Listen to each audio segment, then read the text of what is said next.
കേരള പോലീസിൽ അടിമുടി ഒരു മാറ്റം വരാൻ പോവുകയാണ്. അതായത് IAS IPS തലത്തിൽ ഒരു വലിയൊരു അഴിച്ചുപണിക്കാണ് ഇപ്പോൾ VD സതീശൻ സർക്കാർ ഒരു നീക്കം നടത്താൻ പോകുന്നത്. അതിന്റെ ആദ്യ പടിയായിട്ടാണ് പ്രശാന്തിന്റെയും അശോകിന്റെയും സസ്പെൻഷൻ പിൻവലിച്ചുകൊണ്ട് അവരെ സർവീസിലേക്ക് തിരിച്ചെടുത്തത്.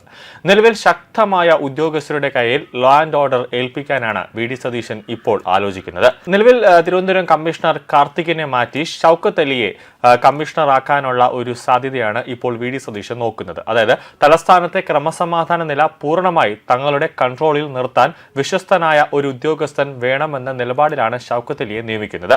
TP ചന്ദ്രശേഖർ വധക്കേസ് അന്വേഷിച്ച AP ഷൗക്കത്ത് അലി നിലവിൽ ആലപ്പുഴ ക്രൈംബ്രാഞ്ച് SP ആണ്. അദ്ദേഹമാണ് മുൻ മുഖ്യമന്ത്രിയുടെ ഗൺമാൻ അടക്കം ഉൾപ്പെടെ രക്ഷാപ്രവർത്തന കേസ് ഇപ്പോൾ അന്വേഷിക്കുന്നത്. മന്ത്രിസഭാ യോഗത്തിൽ നിർണായകമായ ഒരു തീരുമാനമുണ്ടാകുമെന്നാണ് നിലവിൽ ലഭിക്കുന്ന വിവരം. ബുധനാഴ്ചയോടുകൂടി അതിനൊരു അന്തിമ തീരുമാനമുണ്ടാകും. കൂടാതെ DGP കസേര സ്വപ്നം കണ്ടിരിക്കുന്ന അജിത് കുമാറിനെ ഉടൻ തന്നെ സസ്പെൻഡ് ചെയ്തുകൊണ്ട് അറസ്റ്റ് ചെയ്യാനുള്ള ഒരു നടപടികളിലേക്ക് ആഭ്യന്തര വകുപ്പ് കടക്കുമെന്നാണ് ലഭിക്കുന്ന വിവരം. ഷൗക്കത്ത് അലി ഈ ആലപ്പുഴ ഈ രക്ഷാപ്രവർത്തനവുമായി ബന്ധപ്പെട്ട കേസിന്റെ വിശദമായ റിപ്പോർട്ട് VD സതീശന് മുമ്പാകെ സമർപ്പിക്കുന്നതോടുകൂടി അജിത് കുമാറിന്റെ കാര്യത്തിൽ ഒരു തീരുമാനമുണ്ടാകും. SIT നൽകുന്ന വിശദമായ റിപ്പോർട്ട് പരിഗണിച്ചിട്ടായിരിക്കും രമേശ് ചെന്നിത്തലയും VD സതീശനും ഒരു നീക്കം നടത്താൻ പോകുന്നത്.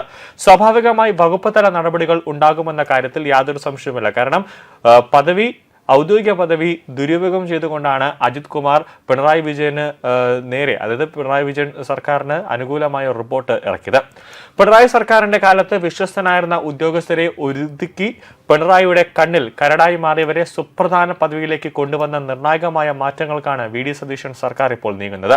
സർക്കാരിന്റെ വിശ്വസ്തരായ ഉദ്യോഗസ്ഥരെ പ്രധാന കസേരകളിൽ ഇരുത്താനും കൂടാതെ അഴിമതി ആരോപണങ്ങളിൽ നിൽക്കുന്നവരെ അപ്രധാന വകുപ്പുകളിൽ ഇരുത്താനും കുറ്റക്കാരായ ഉദ്യോഗസ്ഥർക്കെതിരെ അന്വേഷണം പ്രഖ്യാപിക്കാനുമാണ് നീക്കം.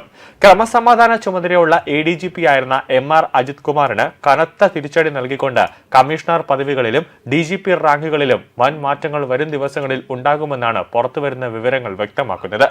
മുൻപ് സസ്പെൻഷനിലാവുകയും പിന്നീട് ശക്തമായി തിരിച്ചുവരികയും ചെയ്ത IGP വിജയനെ സംസ്ഥാനത്തെ ക്രമസമാധാന ചുമതലയുള്ള പ്രധാന പദവിയിലേക്ക് കൊണ്ടുവരാനും നീക്കങ്ങളുണ്ട്.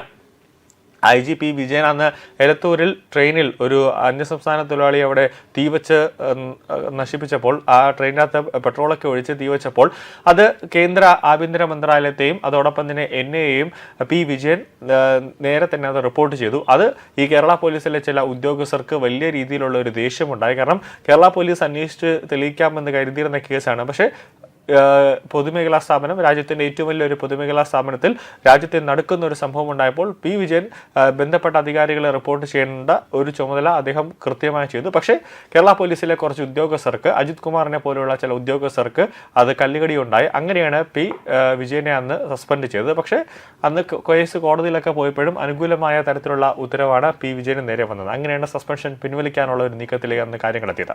നിലവിൽ ക്രമസമാധാനം, ഇന്റലിജൻസ്, ക്രൈംബ്രാഞ്ച്, ജയിൽ അല്ലെങ്കിൽ പോലീസ് ആസ്ഥാനത്തിന്റെ ചുമതല തുടങ്ങിയവയാണ് DGP അല്ലെങ്കിൽ ADGP റാങ്കിലുള്ള അങ്ങനെയാണ് ഈ ADGP ചുമതല വഹിക്കുന്ന ഉദ്യോഗസ്ഥർക്ക് നൽകുന്ന തന്ത്രപ്രധാനമായ തസ്തികകൾ.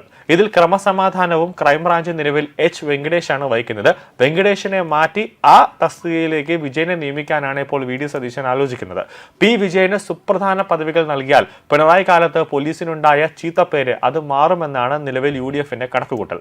നിലവിൽ വിജിലൻസ് മേധാവിയായ മനോജ് എബ്രഹാം ആ പദവിയിൽ തന്നെ തുടർന്നേക്കും. കാരണം അദ്ദേഹത്തിന്റെ പ്രവർത്തനങ്ങൾ വലിയ രീതിയിലുള്ള തൃപ്തി സർക്കാരിന് ഉണ്ട് എന്നതുകൊണ്ട് തന്നെയാണ് വിജിലൻസ് ഡയറക്ടറുടെ ഒരു മാറ്റം, മനോജ് എബ്രഹാമിനെ ആ സ്ഥലത്ത് നിന്ന് മാറ്റണ്ട എന്നൊരു തീരുമാനത്തിലേക്ക് എത്തിയത്.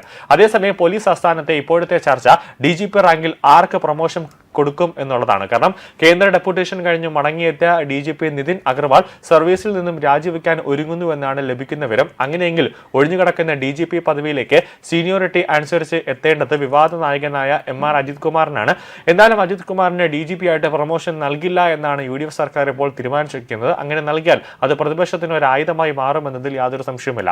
അജിത്തിന്റെ സസ്പെൻഷൻ ഏതാണ്ട് ഉറപ്പാണ്. അടുത്ത വർഷം ജൂലൈയിൽ ഇപ്പോഴത്തെ DGP റവാഡ ചന്ദ്രശേഖർ വിരമിക്കുമ്പോൾ DGP റാങ്ക് യോഗേഷ് ഗുപ്ത അല്ലെങ്കിൽ മനോജ് എബ്രഹാം എന്നിവരടക്കം 3 പേരിൽ നിന്നാകും പുതിയ പോലീസ് മേധാവിയെ കണ്ടെത്താനായിട്ട് പോവുക.